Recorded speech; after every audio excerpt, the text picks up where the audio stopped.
حضرت لقمان بہت بڑے حکیم اور دانا آدمی تھے۔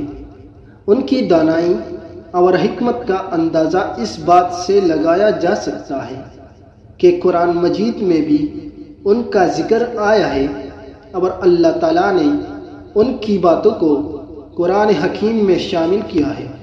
آپ فرماتے ہیں کہ ہر شخص کو اس کے ہنر اور جوہر کے مطابق جگہ دینی چاہیے۔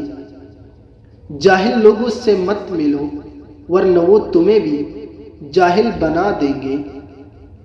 عبادت میں دل کی، مجلس میں زبان کی، غصے میں ہاتھ کی اور دسترخوان پر پیٹ کی حفاظت کرو۔ مصائب سے مت گھبراؤ، کیوں ستارے اندھیرے ہی میں چمکتے ہیں۔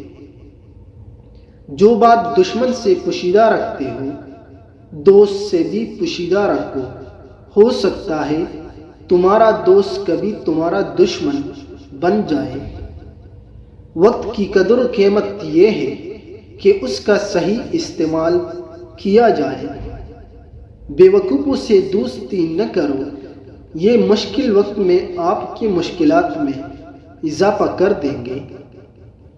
جب شوہر عورت کو بار بار دوسری شادی کا مذاق میں کہتا ہے تو سمجھ جائے کہ وہ آپ کو تنگ کرتا ہے، کیونکہ جس نے شادی کرنی ہوتی ہے وہ بیوی کو کہتا نہیں ہے، کر لیتا ہے۔ جس طرح بارش خشک زمین کو زندہ کر دیتی ہے، اسی طرح علماء کی صحبت سے دل زندہ ہوتے ہیں۔